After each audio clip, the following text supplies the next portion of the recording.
Hello প্রিয় শিক্ষার্থীবৃন্দ, আশা করি সকলেই ভালো আছো। সবাইকে অগ্রিম ঈদের শুভেচ্ছা জানাই, অভিনন্দন জানাই। আশা করি সকলের সামনের দিন ভালোই কাটবে। তো আজকের 30 মিনিটস ইজ ইনাফ এর পক্ষ থেকে আমি এসেছি একটি গুরুত্বপূর্ণ অধ্যায় নিয়ে, হায়ার ম্যাথ দ্বিতীয় পত্র চতুর্থ অধ্যায় বহুপদী এবং বহুপদী সমীকরণ নিয়ে। তো সামনে খুশির দিন, ঈদের দিন, এটা যেমন আমাদের মাথায় আসে তেমনই মাথায় আসে ঈদটা পের হয়ে গেলেই আর মাত্র কয়েকটা দিন আছে আমাদের হাতে এইচএসসি পরীক্ষার জন্য। তো কম সময়ে কিভাবে ভালো কিছু করানো যায় সেই আশা নিয়েই আমাদের ক্ষুদ্রতর প্রচেষ্টা। আশা করি সকলে আমাদের সামনে থাকবে, সাথে থাকবে এবং আমাদেরকে সহযোগিতা করবে। এতে তোমাদেরও সহযোগিতা হবে, আমাদেরও হবে। তো যেহেতু আমাদের এই ক্ষুদ্র প্রচেষ্টাটি 30 মিনিটকে কেন্দ্র করে, তাই অবশ্যই চেষ্টা করব 30 মিনিটের মধ্যে যত বেশি আমার পক্ষে বোঝানো যায় এবং যত বেশি তোমার পক্ষে বোঝা যায় সেই নিয়েই। তো সময় নষ্ট না করে চেষ্টা করি সবাই খাতা কলম নিয়ে বসবা এবং ভালো কিছু শেখার চেষ্টা করবা। যেহেতু আমরা 30 মিনিটই আমাদের লক্ষ্য, তো আমরা চেষ্টা করব যে এই 30 মিনিট যাতে তোমাদের বৃথা না যায়। চেষ্টা করব ভালো কিছু শেখানোর। অবশ্যই তোমরা ভালো কিছু শিখবা। তো শুরু করি। তো দেখো, বহুপদী ও বহুপদী সমীকরণে আমরা পুরো অধ্যায়টুকুকে 3টা টাইপে বিভক্ত করেছি। এটা আমার যেটা তোমাদের সামনে আছে সেটা হচ্ছে টাইপ 1, এটা হচ্ছে টাইপ 2 এবং আমার এই হাতে আছে যেটা দেখাবো সেটা হচ্ছে টাইপ 3। এবং খেয়াল করলে দেখতে পারবা সব মিলে টোটাল 20টা অঙ্ক রাখছি, একদম সহজ অঙ্ক। দেখো, একটু ভালো মতো খেয়াল করলে দেখতে পারবা যে টাইপ 1 আমরা ফার্স্ট ব্র্যাকেটে ওখানে সিম্পল লিখে দিয়েছি, অর্থাৎ সহজ। যদি খেয়াল করো টাইপ 2তেও আমরা এখানে সিম্পলই রাখছি, অর্থাৎ এটাও সহজ। এবং টাইপ 3তেও আমরা ব্র্যাকেটে সিম্পলই লিখছি, অর্থাৎ 3টা টাইপ যে আমরা রাখছি 3টা টাইপই সহজ। মোরাল অফ দি স্টোরি, 3 ধরনের অঙ্ক আছে। প্রথম ধরনের অঙ্ক খুবই সহজ, যেটা 2 নাম্বার ধরন সেটাও খুবই সহজ, এবং যেটা 3 নাম্বার ধরন সেটাও খুবই সহজ। অর্থাৎ অঙ্ক কঠিন বলতে কোনো কিছুই নাই, পৃথিবীতে সব অঙ্কই সহজ। আমি যেহেতু বুঝতে পারছি, তোমরাও পরবর্তীতে বুঝতে পারবা। দেখি শিখি। তো টাইপ 1-এ একটু লক্ষ্য করলে দেখতে পারবা এখানে 8টা অঙ্ক আমরা দিয়েছি। তো এখন সেগুলোই সলভ করার চেষ্টা করব, কিন্তু এই 8টা অঙ্ক সলভ করার পূর্বে আমাদের কিছু জেনে নিতে হবে। সেটাই এখন বলবো, যেটাকে প্রাথমিক ধারণা বলা হয় আর কি। তো আমিও দেখার চেষ্টা করি, তোমরাও দেখে নাও। দেখো, যেহেতু এটা বহুপদী, বহুপদীতে সমীকরণ 1 ঘাত বিশিষ্ট থাকে, 2 ঘাত বিশিষ্ট থাকে, 3 ঘাত বিশিষ্ট থাকে। 2 ঘাত বিশিষ্ট থাকলে তাকে আমরা দ্বিঘাত সমীকরণ বলি। তো এই চ্যাপ্টারটুকুতে দ্বিঘাত সমীকরণ নিয়েই অধিকাংশ আলোচনা করা হয়েছে। তো দ্বিঘাত সমীকরণে দেখো আমি এখানে লিখছি যে ধরি ax² plus bx plus c সমান 0 একটি দ্বিঘাত সমীকরণ। যদি এইরকম কোনো দ্বিঘাত সমীকরণ হয় তাহলে তার মূলদ্বয় হবে -b plus minus √b² minus 4ac divided by 2a। এবং সেখানে এখানে প্লাস মাইনাস যেখানে দেওয়া আছে, একবার প্লাস ধরে করলে একটা মান বের হবে এবং মাইনাস ধরে করলে আর একটা মান বের হবে। এটা তো বোঝার কিছুই নাই। ক্লাস 9-10 যারা মনোযোগ দিয়ে হায়ার ম্যাথ করছো তারা অবশ্যই এই সূত্র সম্পর্কে পরিচিত, এবং যা যা বলবো অবশ্যই প্রায়টুকুই তোমরা পরিচিত। যাই হোক, তারপরে টুকুতে যাই। অনেক ক্ষেত্রেই আসে মূলের প্রকৃতি নির্ণয় করো। একটা সমীকরণ থাকে, সেই সমীকরণের মূলের প্রকৃতি নির্ণয় করতে হয়। তো মূলের প্রকৃতি নির্ণয় করতে গেলে ওই জায়গায় অবশ্যই নিশ্চায়ক বা পৃথায়কের মান বের করতে হয়। এবং আমরা ইতোমধ্যেই অনেকেই জানি, যেহেতু আর 3 মাস সামথিং, হয়তো 3 মাস বাকি আছে, তো অবশ্যই কোন কোন অধ্যায় যে আছে তোমার বইয়ে এটা তো আর জানা বাকি নাই। যেহেতু অধ্যায় নিয়ে একটু ঘাটাঘাটি করছো, নিশ্চায়ক, পৃথায়ক কিংবা দ্বিঘাত সমীকরণ কি, দ্বিঘাত সমীকরণের মূল কি, এগুলো এনে ন্যূনতম হলেও একটু সেন্স তোমার আছে। ওইরকম আকাশ কুসুম স্বপ্ন দেখে আমাদের লাভ নাই। আমরা আমাদের ভিডিওতে ওই রকম ভাবে কোনোদিন থাম্বনেলও দিই না যে কোনোদিনও অঙ্ক করে নাই সেও 100-এ 100 পারবে। ওই রকম গাঁজাখরে গল্প দেওয়া লাভ নাই। তুমি যদি কিছুই না পারো তাহলে ভাই ধন্যবাদ, এই ক্লাস দেখে লাভ নেই। আমরা তোমার পারফরমেন্সকে উন্নত করার জন্য এই ধরনের ক্লাস দিতেছি। যার পারফরমেন্সই নাই তাকে উন্নত করব কিভাবে? তাই যারা মোটামুটি অঙ্ক বুঝো, যোগ বিয়োগ বুঝো, তারাই দেখো, আশা করি পারবা। তো আবার আমরা পড়ালেখায় ফিরে যাই, দেখি। তো যাই হোক, আমি বলছিলাম যে এখানে অধিকাংশ সময় ক নাম্বার আসে মূলের প্রকৃতি নির্ণয় করো। মূলের প্রকৃতি নির্ণয় করো এই ধরনের ক্ষেত্রে নিশ্চায়ক বা পৃথায়কের মান বের করতে হয়। আমরা জানি নিশ্চায়ক বা পৃথায়ককে ডি দ্বারা প্রকাশ করা হয়। আর ডি সমান আমি এখানে লিখছি, অবশ্যই তোমরা দেখতে পারতেছো, ডি সমান বি স্কোয়ার মাইনাস 4ac। তো শুধু নিশ্চায়কটা তো বের করলেই হবে না, নিশ্চায়ক বের করার মাধ্যমে আমরা অনেক কিছু নির্ণয় করতে পারি। দেখো তার নিচেই লেখা আছে, যদি নিশ্চায়কের মান শূন্য হয়, যদি নিশ্চায়কের মান শূন্য হয় অর্থাৎ 0 এর সমান হয়, তাহলে অবশ্যই ওই সমীকরণটি বাস্তব হবে, সমান হবে এবং পূর্ণবর্গ হবে। আমি আবারও বলি, নিশ্চায়কের মান যদি 0 হয়, আমরা অঙ্ক করব, অঙ্ক করে দেখব নিশ্চায়কের মান কত আসে। তো নিশ্চায়কের মানটা যদি 0 হয় অর্থাৎ ডি এর মান যদি 0 হয়, তাহলে আমরা ওইখান থেকে একটা সিদ্ধান্ত নিতে পারি যে ওই সমীকরণটা বাস্তব, সমান এবং পূর্ণবর্গ। নিশ্চায়কের মানটা 0 থেকে বড় হলে অর্থাৎ ডি ইজ গ্রেটার দ্যান 0, ডিটা যদি মানে 0 থেকে বড় হয় তাহলে মূলদ্বয় হবে বাস্তব এবং অসমান, এবং যদি 0 থেকে ছোট হয় তাহলে আমরা জটিল কিংবা অসমান লিখতে পারি। জটিল, অসমান, অনুবন্ধী যেটাই হোক এখানে লিখতে পারি আমরা। তো এইটুক বিষয় তো আমরা দেখলাম। তাহলে এক নজরে আবার বলি, নিশ্চায়ক বা পৃথায়ক হচ্ছে ডি, এবং D equal to B square minus 4ac, এবং তারপরে শর্ত সাপেক্ষগুলো কি, নিশ্চায়কের মান যদি 0-এর সমান হয় তাহলে আমরা লিখতে পারি সমীকরণগুলো বাস্তব হবে, অসমান হবে, পূর্ণবর্গ হবে, এবং ডিটা যদি 0 থেকে বড় হয় তাহলে বাস্তব হবে, অসমান হবে, এবং 0 যদি নিজেই ডির থেকে বড় হয় তাহলে জটিল ও অসমান হবে এবং অনুবন্ধীয়। তো আশা করি ক্লিয়ার। এখন পরের অংশে যাই। ধরো কোনো জায়গায় সমীকরণ দেওয়া নাই, কিন্তু সমীকরণের মূলদ্বয় দেওয়া আছে, যে ধরে নিতে বলছে যে মূলদ্বয় আলফা এবং বিটা। তখন আমরা কি করব? তখন আমরা ওই মূলদ্বয়ের যোগফল সমান লিখতে পারি আলফা প্লাস বিটা সমান মাইনাস বি বাই এ, ঠিক আছে? এবং মূলদ্বয়ের গুণফল লিখতে পারি আলফা বিটা সমান সি বাই এ। তো সেই অনুযায়ী আমরা এটাও বলতে পারি যে কোনো সমীকরণের মূলদ্বয় যদি জানা যায় তাহলে সেই সমীকরণটার মানে মেইন যে সমীকরণটা সেটাও আমরা গঠন করতে পারি। সেক্ষেত্রে সমীকরণটি হবে এক্স স্কোয়ার মাইনাস মূলদ্বয়ের যোগফল ইন্টু এক্স প্লাস মূলদ্বয়ের গুণফল সমান 0।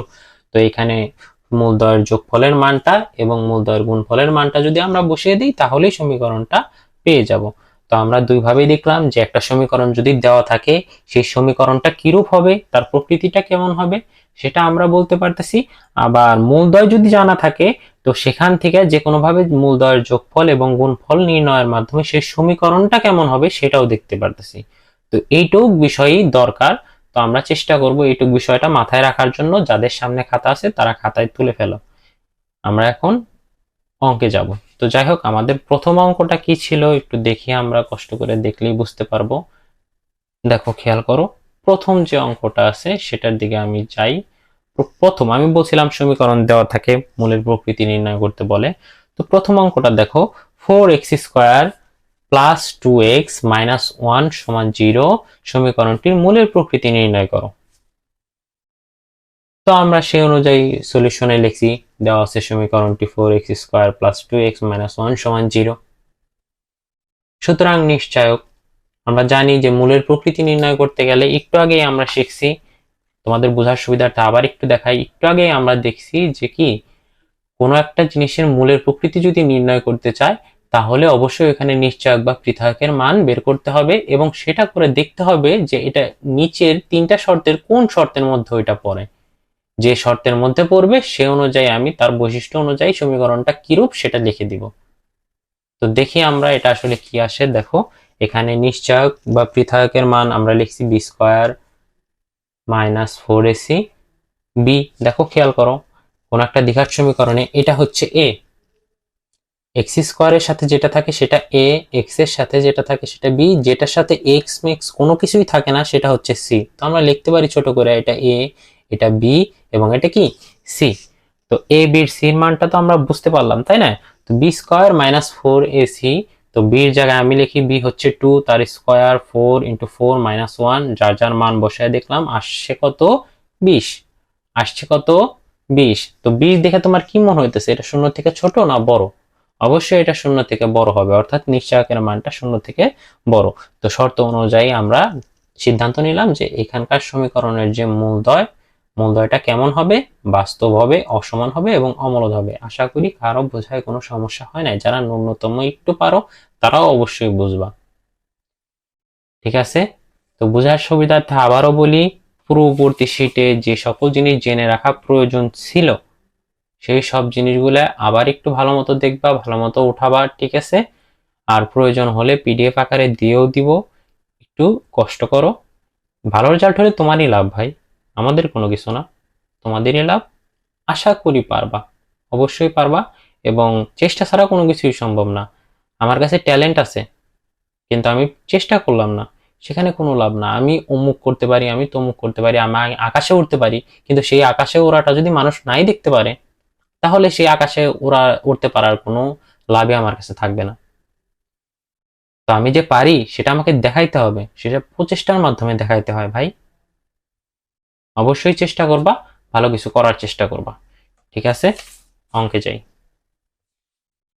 তো 2 নম্বরে কি বলছে একটু খেয়াল করলে দেখতে পারো। 2 নম্বরে বলছে হচ্ছে এরকম কিছু বলছে যে p সমান q সমান 1 হলে 1/x plus 1/p minus x সমান 1/q এর মূলের প্রকৃতি নির্ণয় করো। আচ্ছা ঠিক আছে, এখন এটা দেখে তোমার মাথা একটু ঘোরাইতেছে, হয়তো ঘোরাইতেও পারে, কারণ এখানে যে সমীকরণটা আছে যে কি রে ভাই আপনি একটু আগে বললেন দ্বিঘাত সমীকরণ, এখানে তো এক্স স্কোয়ার কোথায়, এক্স কোথায়, কোনো কিছুই তো আমি টের পাইতেছি না। ধরো তোমার একটা ভাই আছে যে ভাই খুবই নাছোড়বান্দা, কথা শুনে না, তো ওকে বাইরে বুইরা পিটায় বুটায় তো তোমার মতো বানাইতে হবে তাই না। নাছোড়বান্দাকে আগে ভালো করতে হবে, তারপরে তো ওকে তুমি কথা শোনাইতে পারবা। তো অঙ্কটাও এরকম নাছোড়বান্দা কোয়ালিটির আছে, তো এটাকে পিটায় পুটায় কইরা টইরা একটু এরকম কোয়ালিটিতে নিয়ে যাইতে হবে। তো তার জন্য আবার এখানে হিন্টস দিয়ে দিছে যে পি সমানও 1 এবং কিউ সমানও 1। তো সেই অনুযায়ী আমরা বসাই, যেখানে যেখানে পি আছে বসাইতে থাকি 1। তো বসানোর পর আমি কি করি, লসাগু নিলাম উপরে, তাহলে 1 মাইনাস এক্স প্লাস এক্স, বুঝতেই পারতেছো মাইনাস এক্স প্লাস এক্স কাটাকাটি হবে, উপরে শুধু 1 থাকবে। এটা নিচে আর গুণ করলে হয় কত, এক্স মাইনাস এক্স স্কোয়ার সমান 1। তারপর সব যদি এক জায়গায় আনি, এক্স স্কোয়ারের আগে মাইনাস আছে, এক্স এর আগে প্লাস আছে এবং প্লাস 1 এই পাশে এসে মাইনাস 1 হয়ে যায়। একটু সাজাইলে মাইনাস দ্বারা যদি গুণ করে দেই, এক্স স্কোয়ার প্লাস হয়ে যাবে মাইনাস, মাইনাস হয়ে যাবে প্লাস। এখন তুমি খেয়াল করো এক্স স্কোয়ার এক্স 1 এটা এখন দ্বিঘাত ফর্মুলায় চলে আসছে এবং এটার আগে কিছুই নাই, তার মানে মনে মনে 1 আছে। এই এক্স এর আগেও কিছু নাই, তার মানে মনে মনে 1 আছে, অর্থাৎ এর মান 1, বির মান 1, সির মান 1। এখন তো অবশ্যই আমার নিশ্চয়কের মান বের করতে কোনো সমস্যা হবে না, যেহেতু তুমি এর মান, বির মান, সির মান 3 মানই জানো। তো জানা থাকলে আমি কি করব, সেই একই কাহিনী, নিশ্চয়ক ডি, অথবা কেউ যদি পৃথায়ক বলো পৃথায়ক ডি সমান বি স্কোয়ার মাইনাস 4ac। বির মান বসাও, এর মান বসাও, সির মান বসাও, দেখো কত আসছে। আমরা করে দেখলাম যে -3 আসছে। -3 কিন্তু অবশ্যই শূন্য থেকে ছোট, যেহেতু শূন্য থেকে ছোট অবশ্যই তাহলে এটা 3 নাম্বার ফর্মুলা অনুযায়ী জটিল এবং অসমান হবে। কেউ যদি বলো পরস্পর পরস্পরের অনুবন্ধী, এটাও যদি লিখে দাও তাও সমস্যা নাই, কিন্তু জটিল অসমান লিখলেও হবে, 2 তোমার ঝুলিতে চলে যাবে। আশা করি এই দুইটা অঙ্ক বুঝছো। 3 নাম্বার অঙ্কে যাই যথারীতিতে। চেষ্টা করি কতটুকু এগোনো যায় দেখি। 3 নাম্বার অঙ্কতে একটু খেয়াল করলে দেখতে পারবা, দেখো একটু 3 নাম্বার অঙ্কে একটা বড় সমীকরণ দেয়া দিছে, ভয় পাওয়ার কোনো কিছু নাই। অঙ্ক যত বড় দেখা যায় তত বড় হয় না কোনো সময়, তাই না? দেখবা বড় বড় মানুষ যারা অনেক বড় দানব মানুষ আমরা দেখেই ভয় পাই, কিন্তু তারা কিন্তু ভিতর থেকে ফাঁপা হয়। তো এক দুইটা গাল পিছে থাপড় দিলেই ঠিকঠাক, তাই না? বিশেষ করে যারা ছেলে মানুষ আছে একটু মারামারি তো করোই, তাই না? একটু মারামারি তো করতেই হয়। যাই হোক, এই পরীক্ষার এই কদিন মারামারি করো না। তো বড় অঙ্কগুলো দেখতে যে এরকম বড় হয় ওই রকম কিন্তু বড় না, ওগুলো ভিতর থেকে একটু ফাঁপা হয়। বিশ্বাস না হয় দেখো, এখানে সমীকরণে দেখো এটা কিন্তু সমীকরণ আকারে আছে, এক্স স্কোয়ারের সহগ এটা, এক্স এর সহগ এটা, আর এটা হচ্ছে ধ্রুবক পদের সহগ, তো দ্বিঘাত আকারে আছে। বলছে কে এর মান কত হলে রাশিটি পূর্ণবর্গ হবে। একটু ভালো মতো খেয়াল করলে আবার প্রথম দিকে যাই, কখন একটা সমীকরণ পূর্ণবর্গ হয়? প্রথম দিকে যাই, দেখি আমরা নিচের দিকে। তো পূর্ণবর্গ কখন হয়? এই যে আমি ব্র্যাকেটে উপরের দিকে লিখে দিছি, পূর্ণবর্গ তখনই হয় যখন নিশ্চয়কের মান শূন্য হয়। তো আমরা এটা ধরেই কাজ করব যে আমরা পূর্ণবর্গ তখনই পাবো যখন নিশ্চয়কের মান কত হবে? শূন্য হবে। আচ্ছা ঠিক আছে, শূন্য হলে দেখো আমি লিখছি রাশিটিকে পূর্ণবর্গ বলা যাবে, রাশিটিকে পূর্ণবর্গ বলা যাবে তখনই বলা যাবে যখন ডি সমান 0 হয়। তো সেই অনুযায়ী আমি কাজ করছি, ডি সমান 0। ডির পরিবর্তে লেখা যায় বি স্কোয়ার মাইনাস 4ac সমান 0। বি স্কোয়ার মাইনাস 4ac সমান 0। এখানে বি কোনটা? বি এতখানি, 2 ইন্টু কে প্লাস 3, যার যার মান বসাইলাম, সমান 0। আচ্ছা এখানে দেখলাম a প্লাস বি হোল স্কোয়ারের সূত্র পড়ছে, তো সেই অনুযায়ী a square plus 2ab plus B square দিলাম। এখানে গুণ করলাম জাস্ট ছোট পোলাপাঙ্গ মতো, প্রথমটার সাথে প্রথমটা গুণ হবে, প্রথমটার সাথে আবার দ্বিতীয়টা, প্রথমটার সাথে আবার প্রথমটা, আবার দ্বিতীয়টা, গুণ করে যতটুকু হয় ততটুকু বসাইলাম। Just simple calculation. বড় অঙ্কে সবসময় সিম্পল ক্যালকুলেশনই তারা দেয়, কারণ তারা চায় সবাই যেন ভালো রেজাল্ট করুক। এটা অ্যাডমিশন না যে তোমাকে থামাই দিবে। এখানে 3 কোয়ালিটির পোলাপানরা পড়ে, অঙ্কের মতো সবাই কিন্তু ভালো না, সবই কিন্তু একই রকম ভাবে রেজাল্ট করে না। 3 কোয়ালিটির পোলাপান পড়ে, একটা খুব ভালো, একটা মোটামুটি মিডিয়াম, আর একটা নিঃস্ব। তো তারা সবসময় বোর্ডের থেকে চেষ্টা করে যে সবাই যাতে অঙ্কটা পারে, তা নাহলে এত লোকজন কোনোদিন পাশ করতো না ভাই। তাই এত মাথা ব্যথা করে লাভ নাই যে তুমি এই কয়টাই অঙ্ক করবা, এই 20টাই অঙ্ক করবা, তোমার কমন পড়বে কি না পড়বে এটা আমাদের উপর ছেড়ে দাও, আমরা যেটা করাইতেছি সেটাকে বিশ্বাস করে করতে থাকো। তো সেই অনুযায়ী ক্যালকুলেশন করলাম, যোগ বিয়োগ করে দেখলাম যে লাস্ট মাস্ট আমি কোন পজিশনে আসছি, সেটা হচ্ছে কে স্কোয়ার মাইনাস কে মাইনাস 6 সমান 0। এখন মিডিল ফ্যাক্টর তো আমরা জানি, 7-8 থেকে শেখায় মিডিল ফ্যাক্টর। তো মিডিল ফ্যাক্টরটা করছে কি, k square minus 3k plus 2k minus 6 সমান 0। সে অনুযায়ী কমন নিছি, কমন নেয় এই অঙ্কের দুইটা অংশ আসছে, একটা অংশ কে মাইনাস 3 ইকুয়াল 0, আর একটা কে প্লাস 2 ইকুয়াল 0। সেই যথারীতিভাবে এখানে কে এর মান 3 আসছে, আর এখানে কে এর মান মাইনাস 2 আসছে। তো সুতরাং আমরা সিদ্ধান্ততে যাইতে পারি যে কে সমান 3 এবং মাইনাস 2 হলে রাশিটি কি হবে? পূর্ণবর্গ হবে। আশা করি 3 নাম্বারটাও সবাই বুঝছো, না বোঝারও কিছু নাই। তারপরও আবার একটু দেখে রাখো, আবার একটু দেখে রাখো। তো এই যে এই হচ্ছে সমীকরণটা ছিল, এবং সেখানে কে এর মানটা চাইছিল এবং শর্ত অনুযায়ী বলছিল যে কে এর মানটা আসলে কত হলে রাশিটি পূর্ণবর্গ হবে। তো সেই অনুযায়ী আমি শর্ত দিলাম যে নিশ্চয়ক বা পৃথকের মান যদি শূন্য হয়, সেহেতু তখন আমরা বলতে কে এর মানটা কি করতে পারবো? বের করতে পারবো। তো শূন্য ধরে করলাম, ক্যালকুলেশন করার পর কে এর মান 2টা আসলো এবং আমরা সিদ্ধান্ততে চলে গেলাম এবং অ্যান্সার দিলাম, অঙ্ক হয়ে গেল। ঠিক আছে, 3 নাম্বারটাতে আশা করি কোনো সমস্যা নাই, কারোই সমস্যা নাই। যাই হোক, 4 নাম্বারটাতে দেখো, 4 নাম্বারটাতে অনেকগুলো অপশন আছে তোমার। ঠিক দেখো 3 নাম্বারে যে সমীকরণটা ছিল, 3 নাম্বারে যে সমীকরণটা ছিল একটু দেখো, একটু খেয়াল করো। 3 নাম্বারের প্যাটার্নটা যেরকম, ঠিক একই রকম প্যাটার্ন 4 নম্বরে। তো এইখানে আমি অনেক কিছু রাইখা দিছি যে কে এর মান কত হলে মূলদ্বয় জটিল হবে, বাস্তব সমান হবে, পূর্ণবর্গ হবে, অনুবন্ধী হবে। এটা জাস্ট তোমাদের প্র্যাকটিসের জন্য। তুমি তখন আমার ভিডিও থেকে যে প্রথম পৃষ্ঠায় উঠাইছিলা, এখান থেকে তুমি দেখবা যে বাস্তব এবং সমান হবে কখন থাকলে, ডি সমান 0 থাকলে। তাহলে তুমি বুঝতেছো বাস্তব এবং সমান এখানে 2 নাম্বারটা ছিল, এখানে তুমি কি ধরে কাজ করবা? এখানে তুমি ডি সমান 0 ধরে কাজ করবা। জটিল হবে কোনটা? জটিল হচ্ছে 3 নম্বর ফর্মুলা, অর্থাৎ ডিটা যদি ছোট হয়, শূন্যটা যদি বড় হয়, তাহলে তুমি এখানে কোন ফর্মুলা ধরে কাজ করবা? D is less than 0। এখানে পূর্ণবর্গ হবে, একটু আগে আমি পূর্ণবর্গটা দেখাইছি, সেটাও ফর্মুলা 1 এর আন্ডারে পড়ে, অর্থাৎ ডি সমান 0। অনুবন্ধী, অনুবন্ধী আবার ফর্মুলা 3 এ পড়ে, অর্থাৎ ডি ইজ লেস দেন 0। তো আমরা সেই অনুযায়ী শর্ত দিয়ে করে ফেলবো, এবং এটার সলিউশন আমি নিজে না করে লিখে দিছি সেম এস নাম্বার 3। অবশ্যই তুমি যদি স্টুডেন্ট হয়ে থাকো, তোমার মাথায় যদি ঢুকে থাকে কিছু, অবশ্যই তুমি বাসায় করার চেষ্টা করবা। তোমাদের বলছি 30 মিনিট দিবা, প্রতিদিন 30 মিনিট দিয়ে দেখো ভাই, যদি কিছু না শিখো তারপর কমেন্টে আবল তাবল গালাগালি দিও। চ্যালেঞ্জ করে দিলাম, যদি কিছু না শিখতে পারো গালাগালি করো, একটা জিনিসও ব্যাক দিব না, কোনো রিয়াকশনে দিব না। তুমি শুধু কইরো ভাই, অঙ্কগুলা কইরো, সহজ দেখা ফালাই দিও না। যাই হোক, 4 নম্বরটা গেল। এখন আমরা আস্তে আস্তে আসি, দেখি 5 নম্বরে কি বলছে। 5 নম্বরটা একটু দেখো, খেয়াল করো। একই রকম অঙ্ক সবগুলা প্রায়, যাই হোক এটা একটু অন্য ধরনের, তারপরে দেখো খেয়াল করো। কোন সমীকরণের একটি মূল 3 প্লাস 2y হলে, কোন সমীকরণের একটি মূল 3 প্লাস 2y হলে সমীকরণটি নির্ণয় করো। আচ্ছা ঠিক আছে, একটু খেয়াল করলে দেখতে পারবা যে এখানে i আছে। আমরা কেউ একটু একটু জানি যে i থাকলে ওই জিনিসটা জটিল, তাই না? ওই জিনিসটা অমূলক ধরা হয়, i থাকুক বা রুট থাকুক।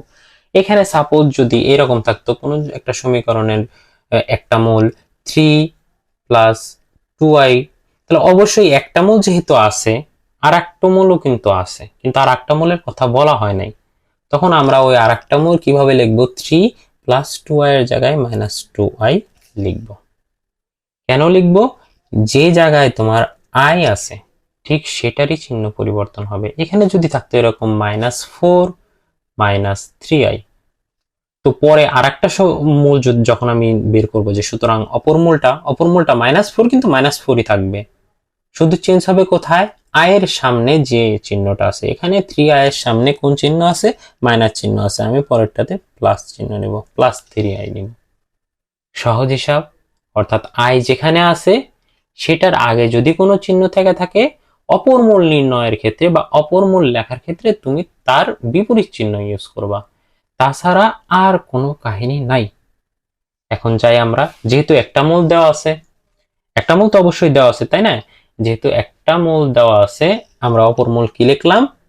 3 প্লাসের জায়গায় এখানে -2y লিখে দিলাম। ঠিক আছে, এখন আমরা জানি, ওই যে এক সময় বলছিলাম, হয়তো এক সময় কি, এখন থেকে ঠিক 22 মিনিট আগে না, 20 মিনিট আগে বলছিলাম যে কোনো একটা সমীকরণের যদি তুমি দুইটা মূল জানো তাহলে অবশ্যই সেখানকার যোগফল গুণফল নির্ণয় করতে পারবা, তাই না? এবং সে অনুযায়ী সমীকরণটা কিন্তু তুমি বসাইতে পারবা। এখানে চাইছেও কিন্তু তাই, একটা মূল এত হলে অপর একটি মূল বের করে নেওয়ার মাধ্যমে তোমার সমীকরণ নির্ণয় করতে হবে, তাই না? সমীকরণটি নির্ণয় করার জন্য অপর মূলটা করলাম, সেই যথারীতি মূল দ্বয়ের যোগফল, দুইটা মূলকে এক জায়গায় করলাম, দেখলাম কি আসলো? +2i -2i কাটা 6 আসলো, এবং গুণফল করলাম, গুণফল করার ফলে দেখলাম যে -6i +6i কাটাকাটি হইলো, তো 9 + 4। এই যে এখানে একটু কাহিনী, তুমি জটিল সংখ্যার কাহিনীতে যাই সেটা যদি দেখো, দেখবা যে i² সমান সমান -1, অর্থাৎ আমরা যেখানে যেখানে i² আছে তার পরিবর্তে -1 বসাইতে পারি। তো এখানে যদি -1 বসাই, তাহলে -1 কি হবে? তো -1 হবে এখানে, তাহলে -4 ইন্টু কত? -1, মাইনাস মাইনাসে কি হয়ে যাবে? প্লাস হয়ে যাবে, এবং শুধু 4 বসে যাবে। তো দেখলাম যে যোগফলের মান 6 আসলো এবং গুণফলের মান 13 আসলো। তো আমি জানি যে সমীকরণ কিভাবে নির্ণয় করতে হয়, জানো কিভাবে নির্ণয় করতে হয়? সবার লাস্টের লাইনে দেখো যে সমীকরণটি হবে x² মাইনাস মূলদ্বয়ের যোগফল ইন্টু x প্লাস মূলদ্বয়ের গুণফল সমান 0। তো সেই অনুযায়ী দেখো, আমি সেটাই এই যে একটু এভাবে কার্ভ করে রাখি। ওইখানে আসছিল যোগফলের মান আসছিল কত? হচ্ছে 6, এবং গুণফলের মান আসছিল কত? 13। আমরা বলছিলাম যোগফলের সাথে x কি হয়ে যাবে? গুণক হিসাবে থাকবে, তো যোগফলের সাথে x কে রাখলাম, গুণফলের সাথে কোনো কিছু রাখার দরকার নাই, রাখবো না। এখানে মাইনাস চিহ্ন হবে, আমি মাইনাস চিহ্ন বসাইছি, এখানে প্লাস চিহ্ন দিছে, আমি প্লাস চিহ্ন বসাই দিছি। জাস্ট খালি ফর্মুলার মতো যা বলছে তাই করছি। আশা করি সবাই বুঝছো। 6 নাম্বারটাতে যাই, দেখো 6 নাম্বারটাতে আবার কি বলছে? একটা সমীকরণ দেয়া দিছে, এবং বলছে এই সমীকরণের মূল যদি আলফা ও বিটা হয়, এই সমীকরণের মূল যদি কি হয়, আলফা এবং বিটা হয়, তাহলে 1/আলফা ও 1/বিটা মূল বিশিষ্ট সমীকরণ নির্ণয় করো। আচ্ছা ঠিক আছে, তো একটু ভালো মতো খেয়াল করো, মনোযোগ দিয়ে বোঝার চেষ্টা করো। একটা সমীকরণের মূল দেয়া দিছে, একটা সমীকরণের মূল দিয়ে দিছে অলরেডি, এবং বলছে তাহলে এই মূল ব্যবহার করে যে সমীকরণটা হবে সেই সমীকরণটা নির্ণয় করো। তাহলে আমি যে সমীকরণ দেওয়া আছে, এটা আছে না, মানুষের যখন কিছু না থাকে তখন পাশে যদি গামছা থাকে ওই গামছাই তার বড় সম্বল হয়ে দাঁড়ায়। তো আমার কাছে আছে এই সমীকরণ এবং এই সমীকরণের মূল দিয়ে দিছে, আমি তো এই সমীকরণ জানি না, আমার বের করতে হবে। তো যেটা দেওয়া আছে সেটা দিয়ে কাজ করা শুরু করি। তো এটা দেওয়া আছে এবং মূলদয় বইলাও দিছে আলফা প্লাস বিটা, তো সেই অনুযায়ী এটার যোগফল বের করব, এটার গুণফল বের করব। যোগফল কি, -b/a, ওই যে একই ফর্মুলা, আমি আবারও দেখাই দিতে পারবো না কারণ 3-4 বার দেখাই দিছি।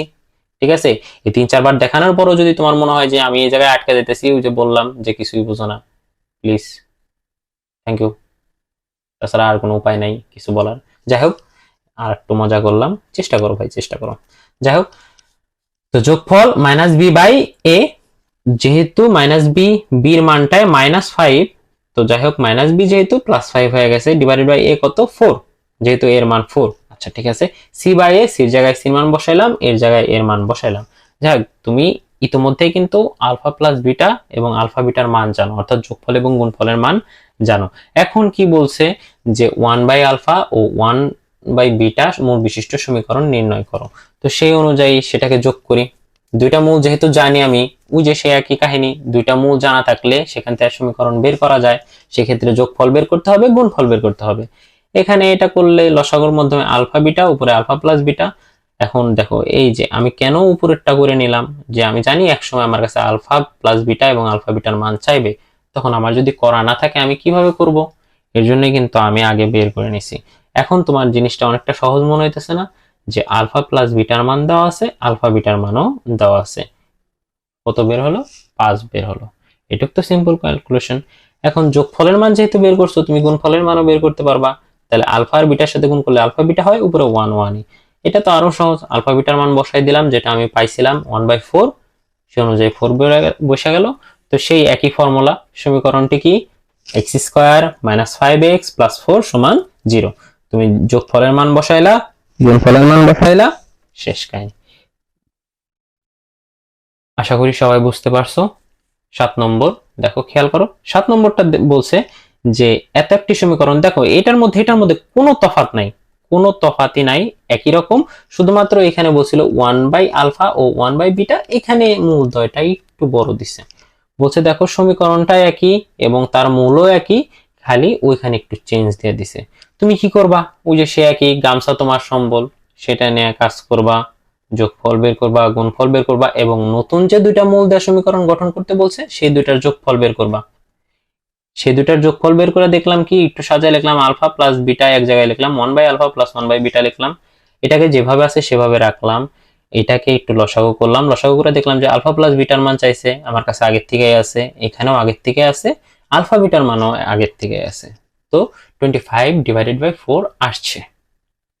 তো এই নতুন সমীকরণের যেটা বের করতে বলবে, সেটার নতুন মূলদয় দেওয়ার যে যোগফলটা, সেটা বের করলাম। একইভাবে গুণফলও কি করছি, বের করছি। গুণফল বের করে জাস্ট খালি সমীকরণে বসাই দিছি। তুমি চাইলে পরের 2 লাইন করতেও পারো, তো চাইলে তুমি পরে, যাই হোক, প্রথমে হয়তো ক্যামেরায় আসে নাই, দেখো এই যে গুণফলও বের করছি, বের করে জাস্ট খালি সমীকরণে বসাই দিছি। চাইলে পরের 2 লাইন করতেও পারো, এখানেও যদি অ্যান্সার লিখে দাও তাও কোনো সমস্যা নাই। ঠিক আছে, তো তারপরের মানটা দেখো, শুধু মাত্র খালি বাংলায় বলে দিছে জিনিসটা, যে আসলে এমন একটি সমীকরণ নির্ণয় করো যার মূল যথাক্রমে এত, এর মূলদ্বয় সমষ্টি ও অন্তরফলের যোগবোধক মানের সমান হবে।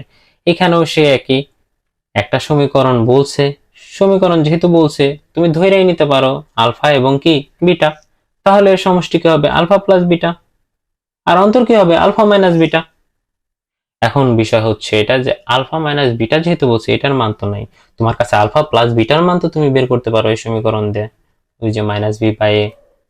তো এটার মান বের করতে পারলে তোমার তো একটা সূত্র জানা আছে, a - b² = a + b² - 4ab। সেখানে তুমি এটার মানটা তো এখান থেকে পাইছোই, আর এটা তো ডাইরেক্ট গুণফল, সে অনুযায়ী তোমার মানটা কিন্তু বের হয়ে যাবে। এখন তুমি সমষ্টি অর্থাৎ যোগফলের মান বের করো, গুণফলের মান বের করো, সমীকরণ রেডি। ঠিক আছে, আজকের পর্যন্ত এইটুকুই। পরের পার্টে এই 8টা বাসায় ভালো মতো করো এবং পরেরটু অবশ্যই পর্যায়ক্রমে দেখাতে থাকবো। ঠিক আছে, সবাই ভালো থেকো। আবারও অগ্রিম ঈদের শুভেচ্ছা দিলাম সবাইকে। সবার দিন ভালো কাটুক, সবার পড়ালেখা ভালো হোক, সবাই সুখে শান্তিতে থাকুক। ভালো থাকো সবাই।